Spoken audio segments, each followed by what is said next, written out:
friendly and using machine learning and technology to give the best personalized shopping experience for customers. Chào mọi người, thì Wish được thành lập năm 2010 bởi hai nhà sáng lập là Peter và Danny Zhang, thành lập tại Mỹ nhưng mà có văn phòng ở Thượng Hải, ở Amsterdam, Hà Lan và ở Toronto, Canada. Thì mục tiêu của Wish là xây dựng một cái website mà để giúp cho người dùng có thể có những cái trải nghiệm tối ưu về di động, cũng như là sử dụng công nghệ machine learning là máy học để giúp cho đưa ra những cái gợi ý mà nó phù hợp nhất với lại từng người dùng khác nhau.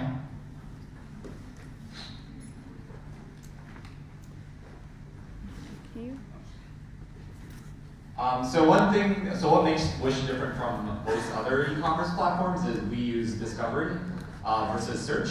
So you can think about Wish to look more like Instagram, Explorer, or Pinterest versus say like a Google search. So one thing that we notice is that, for example, 80% of all purchases on Wish do not include a search query, so people don't search, but rather they go through a feed and they explore. Mọi người có thể xem cái giao diện của Wish nằm bên tay trái, của mọi người là giao diện của Wish để so sánh lại giao diện của Google. Thì giao diện của Wish thì nó thiên về hình ảnh nhiều hơn là giao diện của Google, và đặc biệt là hơn 80% cái lượt mua hàng ở trên Wish là không sử dụng một cái search query, là không sử dụng một cái từ khóa tìm kiếm.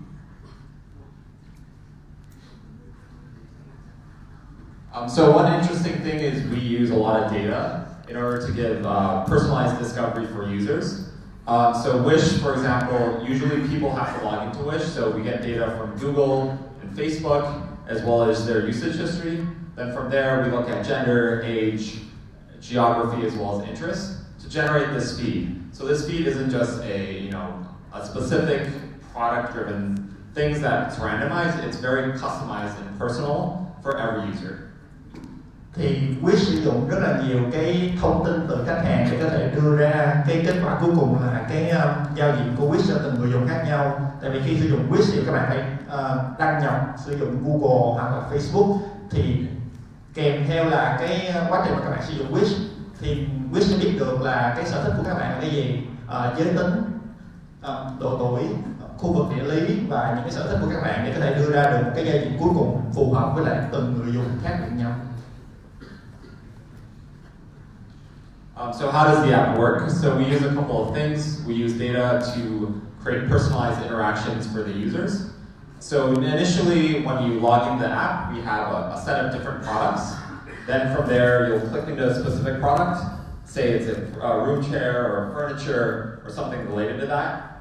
Then afterwards, what will happen is, within the specific category, your feed will start looking like the things that you've clicked on. So you'll have more relevant things that your customers are more interested in. Thì Wish sử dụng những cái data trong quá trình các bạn sử dụng. Ví dụ như ban đầu là sẽ có một loạt những cái hình ảnh về các sản phẩm ở trên Wish. Sau đó ví dụ như các anh chị các bạn mà thích cái sản phẩm nào mà bấm like hoặc là bấm thích cho cái sản phẩm đó, thì Wish sẽ học cái điều đó, và sau đó càng ngày nó sẽ càng đưa ra những cái thông tin mà nó phù hợp với lại sự ưa thích của người dùng hơn. Yes.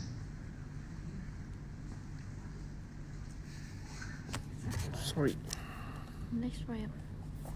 Thanks. So one thing that helps Wish continue to get customers back is we make shopping fun.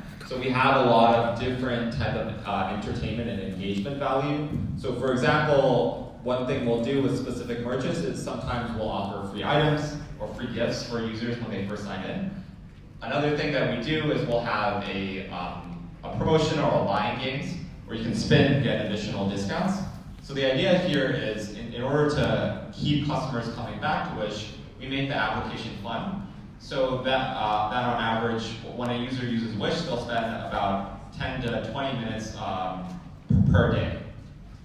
Ok, thì một trong những cái điểm khác biệt của Wish là Wish nó mang lại cái trải nghiệm rất là vui vẻ cho người dùng. Ví dụ như là khi mà bạn đăng nhập lần đầu tiên thì bạn sẽ được tặng một cái món quà miễn phí, hoặc là như là các bạn có thể thấy ở bên ngoài cùng bên tay phải thì sẽ có một cái màn hình mà bấm nút quay, nó sẽ quay xổ số. Là thực ra là mấy anh nào mà cài Shopify quay xổ số thì cũng biết rồi, và cái đó thực ra là cũng có thôi, nhưng mà nói chung là sẽ bấm để quay xổ số để cho khách hàng có thể đạt được những cái phần trăm mà giảm giá như vậy. Thì theo chia sẻ của Brandon đó là người dùng ở trên Wish thì cảm thấy khá là thích, cho nên họ ở trên Wish từ 10 cho đến 20 phút mỗi ngày. Nữa, cái sau. Cái sau. Cool. So another thing that we do is we really try to engage our customers. So we have social and content-driven items that within the app that really help drive engagement. So for example, you can have followers. So here's an example. That's actually our CEO and founder in his Wish page. So he has 230,000 followers. And all the products that you use. So once you see someone you like, you can see what they view, and then you can kind of become like a Wish influencer. Is one concept. There's also ideas where when you go on the app, there's community or user-generated content. So people who buy on Wish and buy your products, they can really show the rest of the community how they look and how they feel. Because a lot of times, especially with new products or unbranded goods, we need feedback loops in order to get customers comfortable and to trust the products. And lastly, we also have a community of Wish stars. So these are people who are strong shoppers on Wish, who help give very positive reviews or honest reviews that help make sure that the customers or other shoppers on Wish really trust the products that they're buying.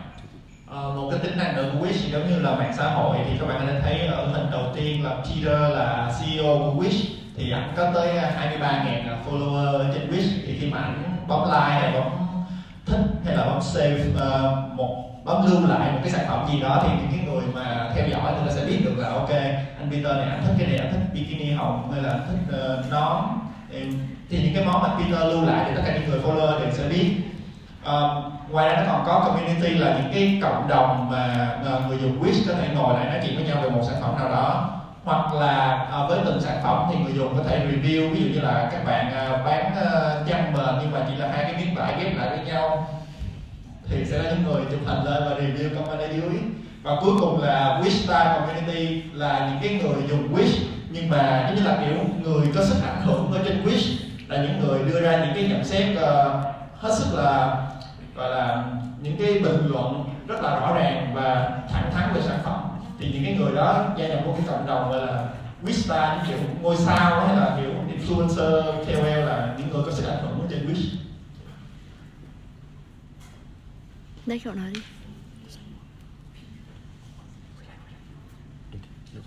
So in terms of the customers that we have, Wish actually has a very broad reach. So we have customers in the US, Canada, Europe, South America, and Australia, which is actually very interesting because Europe is actually our biggest market, and Brazil, for example, is a top 5 market for Wish. So the reach and the type of customers that you can reach on Wish is extremely wide.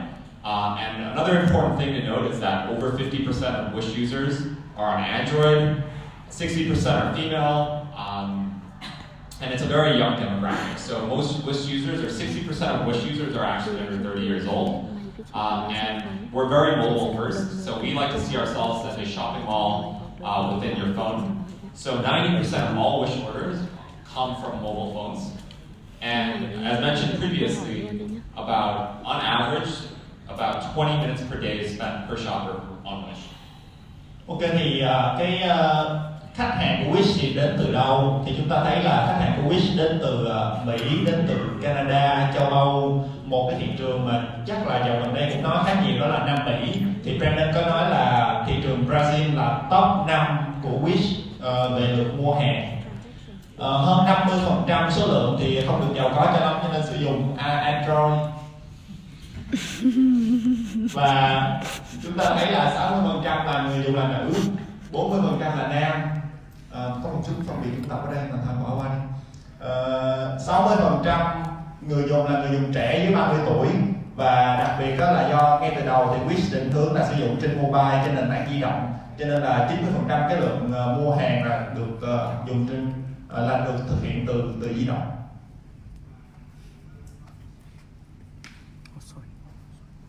So one thing that really sells well on Wish is we focus on value-conscious customers, and typically the items that sell on Wish are unbranded. So here's an example of a GoPro, and here's an example of a non-branded action camera. So the difference between the two and for the Wish shopper is that one is because Wish has so many reviews.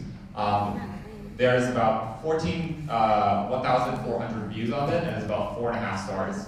And if you look at like a GoPro site, there's 4.4 sites and maybe 4.4 stars there. But the price is also very different. So usually when you have a branded good, you trust the brand, but for unbranded good, that's why you need a lot of reviews. So therefore, if it's cheap, usually sometimes you assume the quality is not so good. But because we have so many customers, we can use these reviews to verify. So that's another important thing about Wish.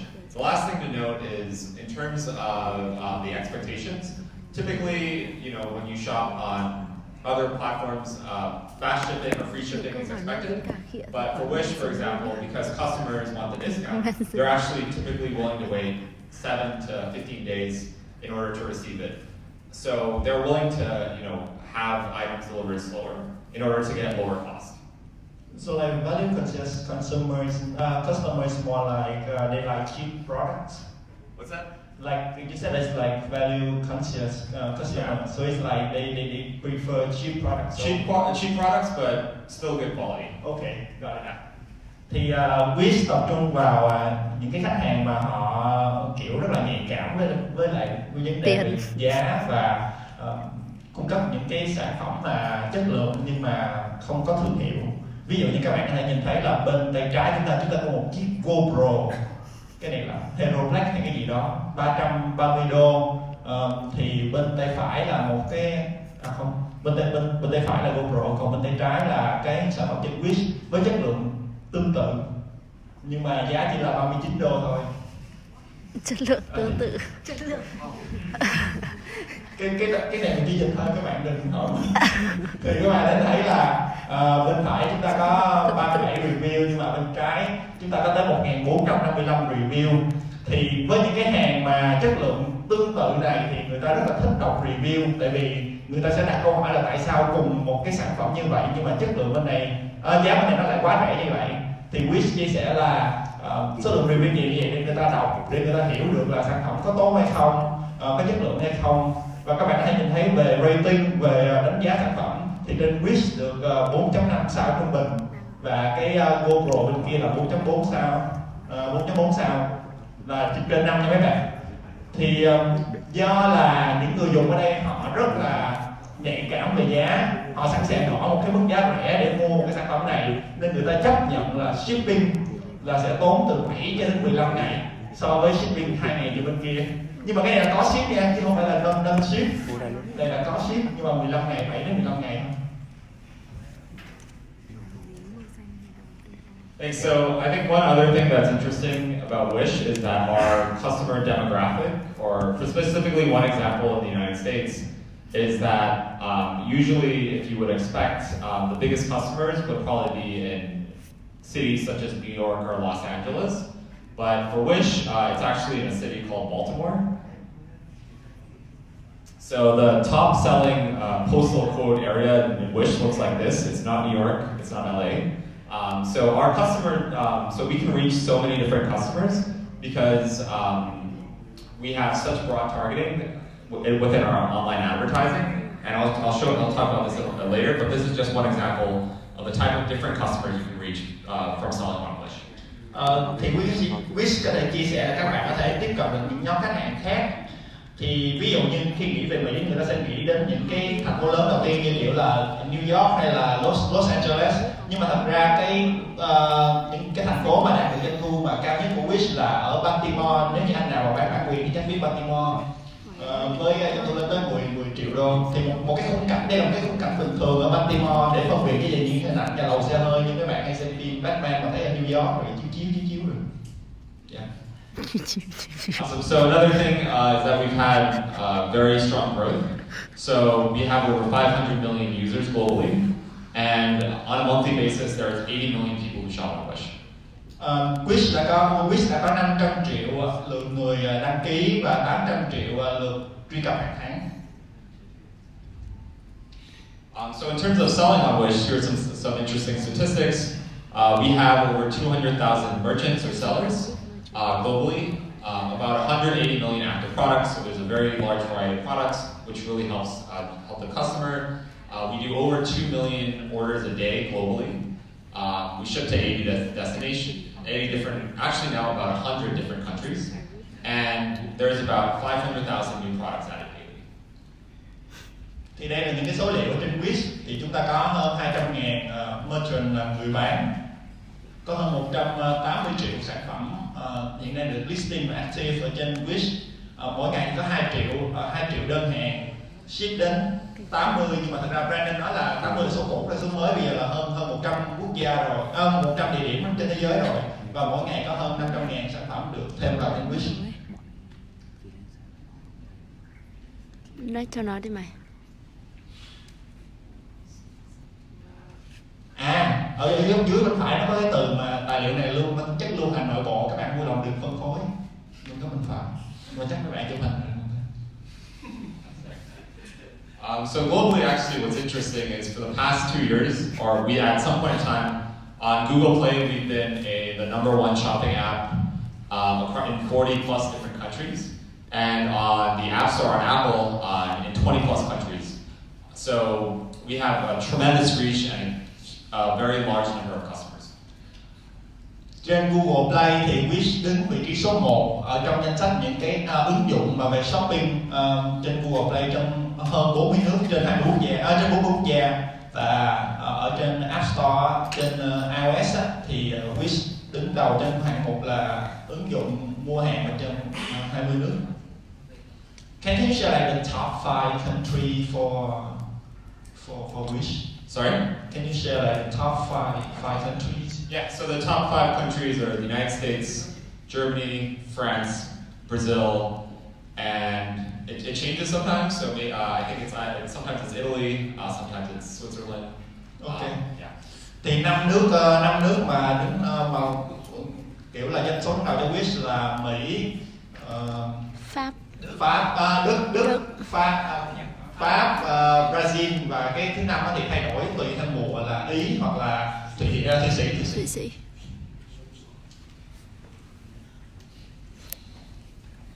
Also, generally, we have some very positive reviews. So in order to, again, develop that customer trust, our average, I think, is about 4.5, sometimes 4.4 stars on Google Play, and we have over 6 million people who've reviewed the app. Thì Wish đã có số lượng sao trung bình là 4.5 sao và hơn 6 triệu review. And in terms of top product categories, here's a quick list of them. So usually, again, as we mentioned, previously mentioned, females are part of about 60% of the demographics. So fashion and apparel is a very big part of that. In addition, electronics as well as hobbies, such as whether it's fishing or sports are typically very good sellers. Ok, như đã chia sẻ từ lúc đầu thì trên Wish thì âm thịnh dương suy, 60% người dùng là nữ, cho nên là thời trang là một trong những cái hạng mục mà được thời trang, mỹ phẩm, makeup beauty là một trong những hạng mục chiếm vị trí khá là cao ở trên Wish. Và ngoài ra thì có automotive là những cái sản phẩm là về phục vụ cho xe cộ rồi, dụng mấy anh trai. Và home decor cũng chiếm khoảng 10%. Yeah.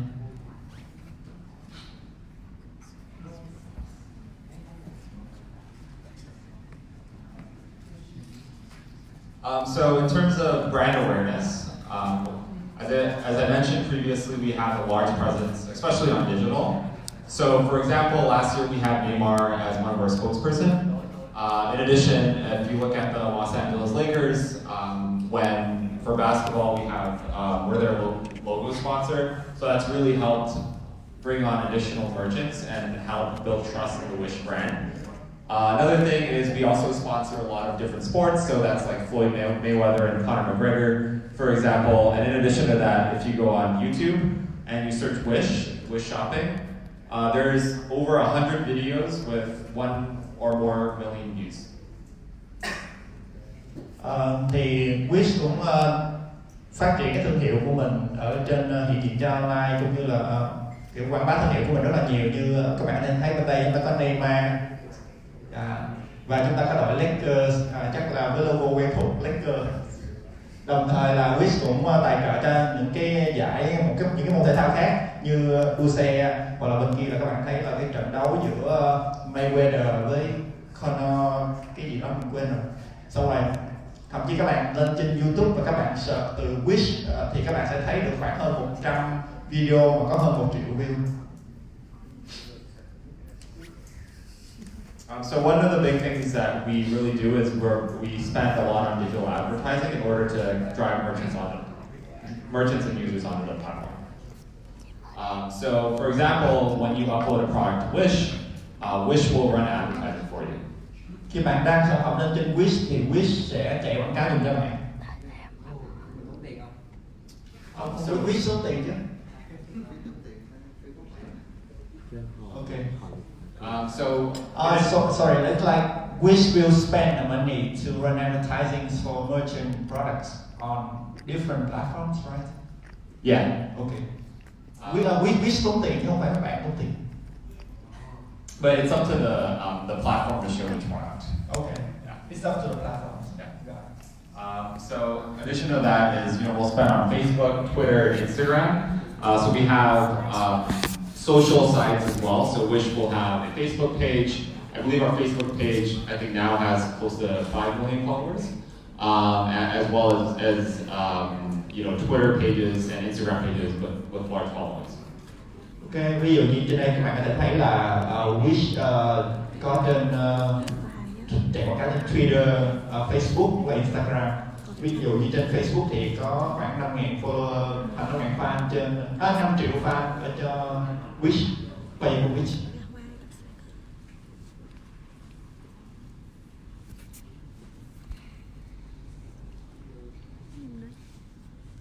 In addition to paid advertising, we also have emails.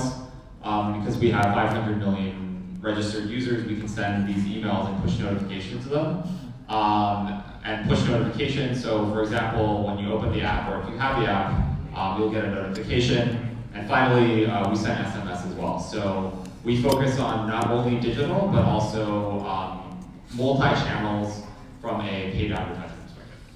Bên cạnh chạy quảng cáo trên các mạng xã hội thì Wish còn, như các bạn biết là Wish có 500 triệu người đăng ký, cho nên Wish có thể gửi email đến cho những người này, hoặc là những người nào mà đã cài cái ứng dụng Wish rồi sẽ nhận được thông báo khi mà Wish cần quảng cáo cái sản phẩm ra của các bạn thì nó sẽ hiện thông báo lên cho người dùng. Hoặc là cái thứ ba là Wish có thể gửi tin nhắn đến cho những cái người dùng là những cái người dùng để nhắc nhở họ mua hàng. So one product that we have is we also have an internal advertising product. So similar to all other platforms can boost, we have what we call product boost. Và trong trên platform Wish thì cũng có một cái sản phẩm để giúp cho các bạn có thể đẩy cái sản phẩm của mình lên cao hơn, gọi là product boost, kiểu để đẩy sản phẩm của bạn lên cao hơn trên Wish.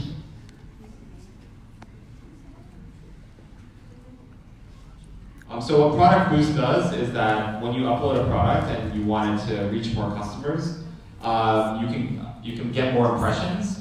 And also by getting more impressions, it also helps you get sales faster. So if you look, for example, here, there's like the ad section. So that means that your products will be shown on top of the app. And there's a lot of success stories behind this. So for example, when people spend $1 on product boost, they typically see $7 in return in terms of their GMV. So it's a very useful way to do it, and it's very easy to do. So you can do it in a couple ways. You can select a product, you can select a keyword as well, and you can define a budget. So you can control the amount you spend as well as how you want to spend it. Ok, thì với cái sản phẩm này thì các bạn có thể có được nhiều người xem cái sản phẩm của các bạn hơn. Cái sản phẩm nó sẽ được để lên cao hơn ở trên cái feed của người dùng ở trên Wish. Như các bạn có thể nhìn thấy như trong hình minh họa là sản phẩm mà được quảng cáo thì sẽ nằm lên trên của ứng dụng của người dùng để người dùng có thể coi. Và một cái thử nghiệm cho thấy rằng cứ mỗi $1 mà các bạn bỏ ra để chạy quảng cáo product boost thì các bạn sẽ thu về được $7. Và đặc biệt là cái này thì nó sẽ dễ để bắt đầu các bạn chọn sản phẩm, chọn từ khóa, chọn ngân sách và bấm nút bắt đầu. Các bạn nhớ là đừng có thêm nhiều số không quá những khi lộn.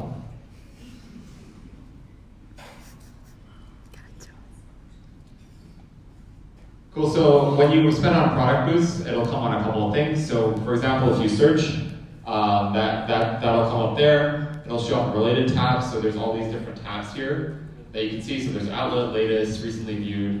So all these different tabs are exposed to advertising. So there's advertising not just in one specific spot, so it's not just search, but it's throughout the entire app.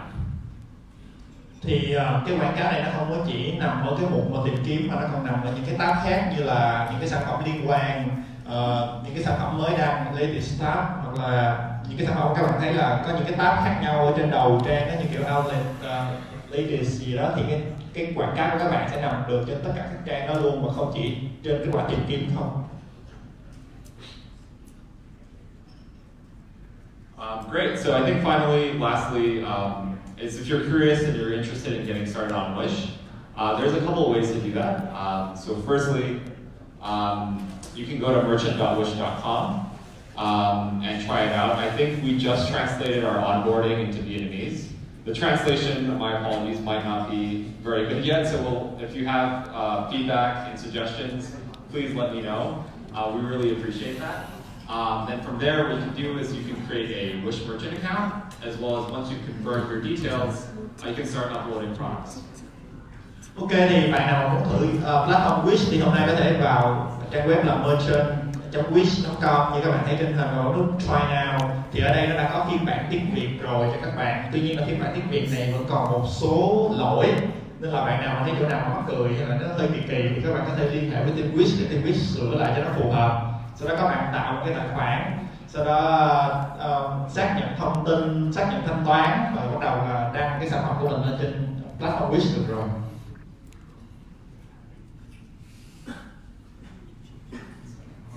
So yeah, so I think as previously mentioned, here's an email address, merchants@wish.com. I don't know if the Vietnamese is quite there yet, so maybe just also include me as well, and here's my email address. Then I can forward it to one of our coworkers who does speak Vietnamese. Hopefully we'll have someone in Vietnam soon to be able to help out, so that we can really help you guys learn, as well as learn from all of the sellers in Vietnam, how to make it easier and how to make sure that Vietnamese sellers here can be very successful. Ok, thì các bạn có thể có thắc mắc gì thì có thể gửi email về merchants@wish.com hoặc là email của cái anh đó, nhưng mà mình nghĩ các bạn nên chụp hình đi, tại vì nhiều khi các cái tên email nó hơi khó. Thì anh đó nói là anh đó khi nhận được email sẽ forward cho một cái người đồng nghiệp mà người Việt Nam để người đồng nghiệp đó có thể trả lời cho các bạn. Các bạn chụp hình đi, tại vì cái email mình thấy nó cũng hơi khó đọc. DWIRAKSU. Thank you. Cảm ơn các bạn.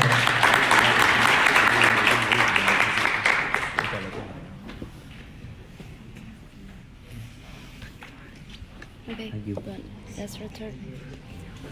Thank you. Mọi người đã điền hết tất cả các câu hỏi để dành cho team PingPong và speaker ở trên app chưa ạ? Thì bây giờ sau đây em xin mời Tuấn và chị Moon sẽ trả lời lần lượt từng câu hỏi của mọi người ở trên đó nhé. Em xin mời anh chị lên sân khấu ạ. Không còn lên đâu. Đã đổi cái no. Đây chỉ còn lên trên. Này. Rất là cảm ơn câu hỏi của mọi người. Thì team PingPong cũng nhận được rất nhiều câu hỏi về PingPong về Amazon Wish.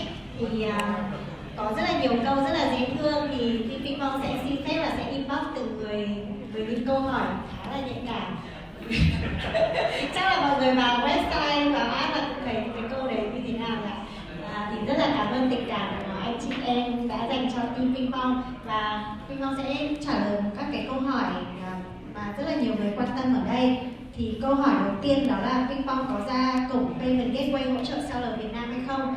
Thì đúng là ở thị trường Trung Quốc thì PingPong có payment gateway, tuy nhiên thì như các bạn đã biết thì để mở cổng thanh toán thì yêu cầu rất là nhiều, và ngay cả đối với cả các doanh nghiệp ở Trung Quốc thì PingPong cũng yêu cầu họ phải xác minh và cũng đưa ra những cái giấy tờ rất là nhiều, ví dụ như là phải có công ty ở Hồng Kông, hay là phải có địa chỉ văn phòng ở Hồng Kông, phải có một văn phòng thực sự ở Hồng Kông. Thì hiện tại thì PingPong cũng đang đưa ra cho một seller test thử ở Việt Nam, nhưng mà hiện tại thì chưa được duyệt cái cổng payment gate vì nó rất là khá là thử thách. Thì PingPong chắc sẽ cần thêm một thời gian nữa để hoàn thiện cái payment gate này, và xem là có thể áp dụng cho được nhiều seller tại Việt Nam nữa hay không.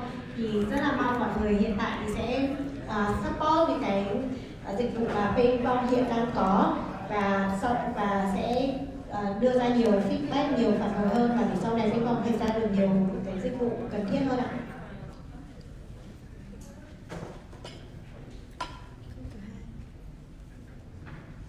Đấy là về cổng thanh toán. Và câu thứ hai là PingPong bao giờ tích hợp với các platform áo. Thì hiện giờ thì rất là may mắn là các cũng được biết rất là nhiều các anh chị, các chị đang làm ở các platform, cũng như là các bộ phận CEO, các quản lý cấp cao tại các platform thì họ cũng rất là đã chào đón PingPong. Nhưng mà để có thể tích hợp thì sẽ cần thời gian để review các cái hợp đồng, các cái hệ thống API.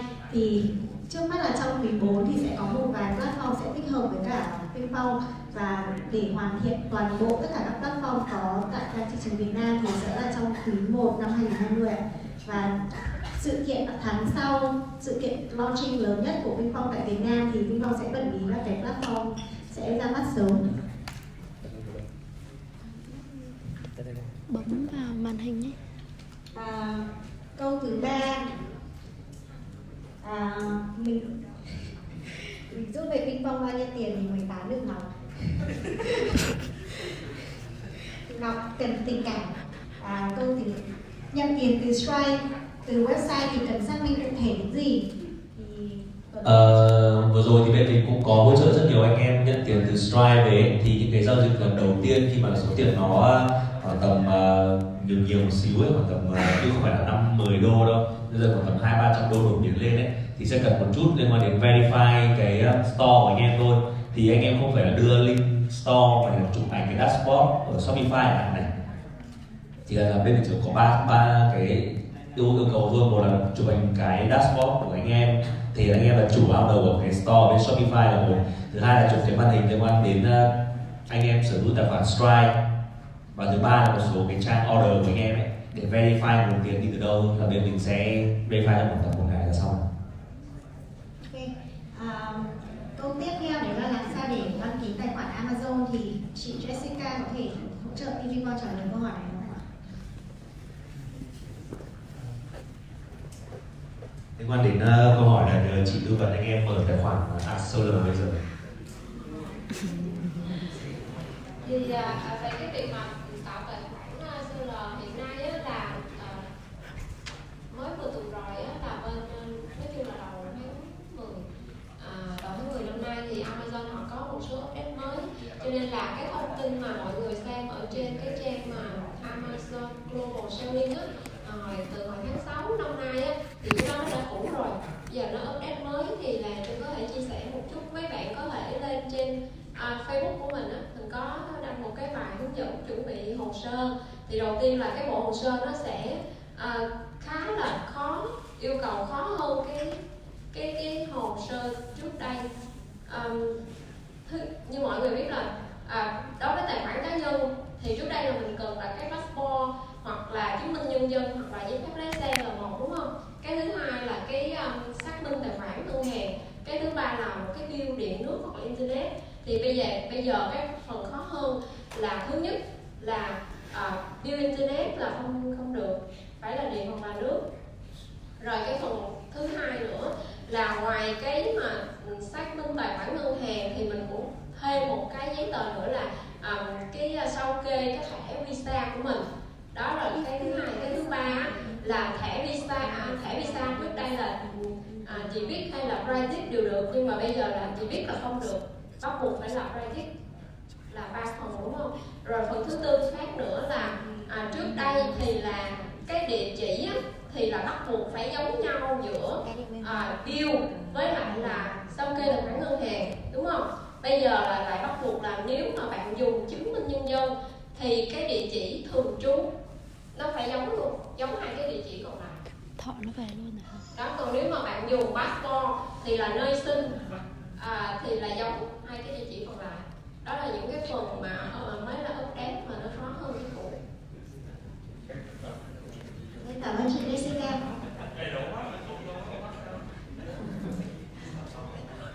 Đầy đủ hết rồi thì nó liên quan đến cái cách mà mình khai báo nữa.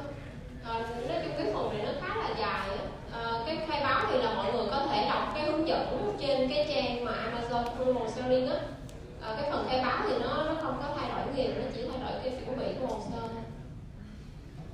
Ok, có một bạn đặt câu hỏi đó là nếu như thanh toán tiền cho supplier ở Ấn Độ thì supplier sẽ nhận tiền đô la Mỹ hay là đô la Ấn và chuyển trực tiếp vào tài khoản vay của supplier ở Ấn hay sao?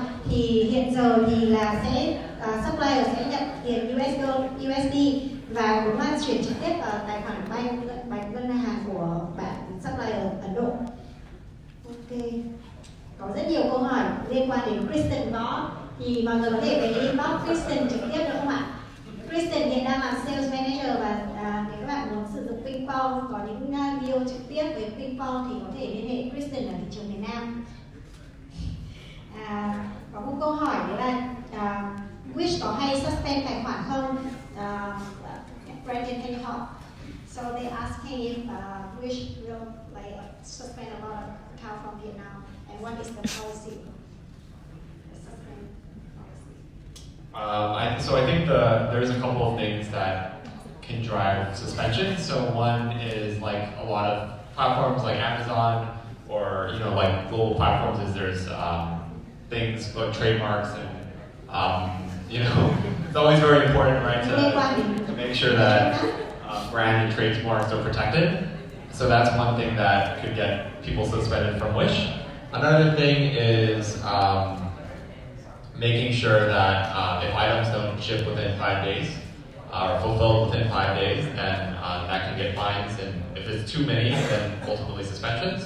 So Wish doesn't operate differently like any other platform. We have very similar rules to I think other cross-border platforms. So I think just as long as you follow the rules in general, then you won't be suspended, which is the main key. So.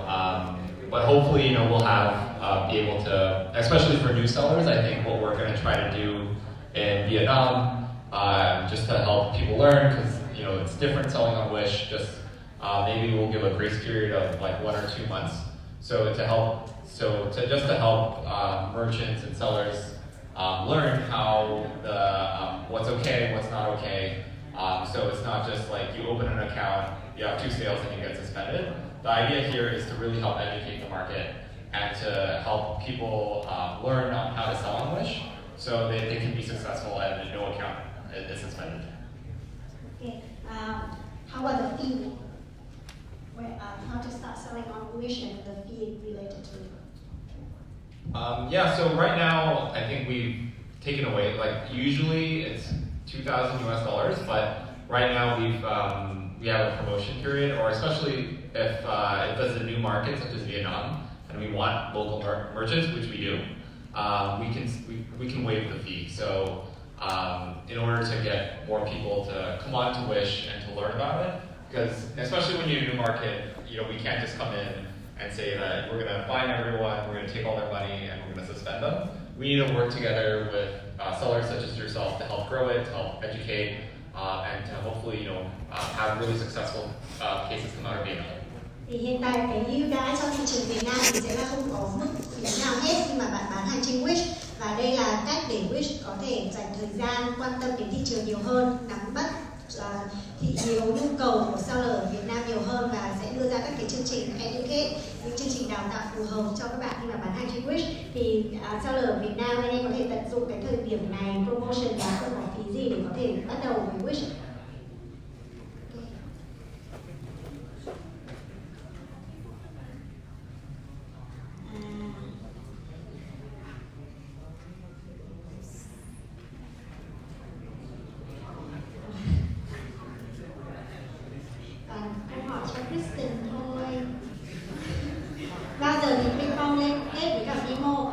thì Vimo thì PingPong sẽ không liên kết với Vimo ạ.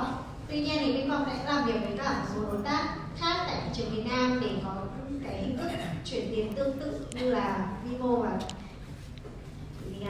cũng sẽ ra mắt trong tháng 10 và tháng 11 thì tại sự kiện Grand Launch thì PingPong sẽ giới thiệu nhiều hơn.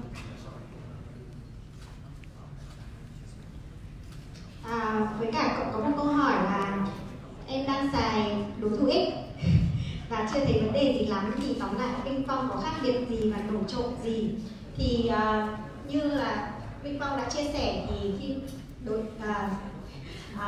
thủ X thì đã có những cái thành công nhất định ở thị trường Việt Nam, đã làm rất là nhiều điều cho thị trường Việt Nam và PingPong rất là tôn trọng và cũng thấy rất là nể phục những gì mà họ đã làm được. Và khi mà PingPong bước vào thị trường Việt Nam thì đã có thấy một số những cái hạn chế mà thị trường đang gặp phải, và cũng như là thấy là một thị trường mà không có sự cạnh tranh thì sẽ rất là khó để có thể phát triển lên một tầm cao mới. Thì PingPong đến với Việt Nam với slogan là Take your business to a higher level, tức là sẽ đưa cái công việc kinh doanh phát triển bạn lên một tầm cao mới. Bằng cách nào thì đó là trong sự kiện tháng 11 thì PingPong sẽ giới thiệu nhiều hơn những gì mà PingPong sẽ làm ở thị trường Việt Nam. Nhưng mà như Kenny và Moon đã chia sẻ lúc đầu thì sẽ đánh vào 3 thứ, đó chính là thứ nhất là về phí, mức phí sẽ tốt hơn. Thứ hai đó là về đội ngũ chăm sóc khách hàng, toàn bộ team sẽ ở Việt Nam, đội sale, đội marketing và đội chăm sóc khách hàng, và về sau sẽ nếu mà mở rộng thêm thì sẽ chuyển rất là nhiều bộ phận operation về Việt Nam. Và thứ ba đó chính là product sẽ luôn cải tiến, ví dụ như nhiều thẻ trong một account hay là đồng SGD, đấy là những cái mà PingPong mới nghe được khi mà khoảng tháng 7 Moon và Kenny về Việt Nam tổng lượng seller, đấy là những cái mà họ mới nói cho team PingPong biết, và ngay lập tức PingPong về đã để có triển khai cái này. Và cuối tháng 10 này khi mà thẻ ảo ra mắt thì các bạn sẽ thấy nó sẽ có một điểm nổi trội rất nhiều hơn, đó là tất cả mọi thứ sẽ rất là tự động hóa, tự động và sẽ rất là dễ để sử dụng. Thì PingPong thay vì đặt cái trọng tâm là chia là khách hàng VIP và khách hàng không phải là VIP, thì ở PingPong thì với tất cả những gì mà mình có thể làm được và sẽ cố gắng hạ cái mức phí tốt nhất có thể, đưa ra những cái dịch vụ tốt nhất có thể cho con, hy vọng là nó sẽ là cái điểm nổi trội của PingPong tại thị trường Việt Nam.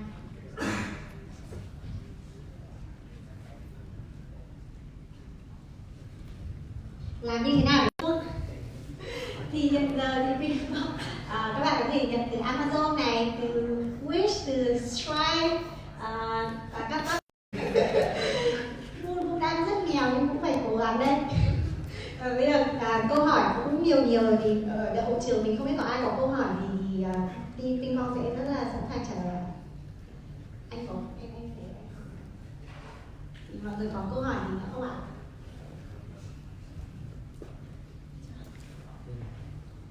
Chị Moon này. Ok. Hết rồi thì tặng quà speaker. Thì mình xin kết thúc cái chương trình Q&A tại đây, và thì hy vọng là mọi người sẽ về đăng ký tài khoản PingPong và trải nghiệm cái sản dịch vụ của PingPong. Và trong tháng 10 thì khi mà dịch vụ ra hết, cái chuyển tiền giữa các tài khoản PingPong với nhau và nhiều thẻ ảo, thì mọi người anh em sẽ hỗ trợ sử dụng PingPong nhiều hơn, bởi vì có PingPong và thì sẽ có thêm một flowers. mới, thêm nhiều After that, after more saying that, we're gonna invite speaker into the stage and we will give them the gift, the flower there. Hy vọng là các Okay? bạn sẽ cần PingPong. Rất cảm ơn mọi người ạ.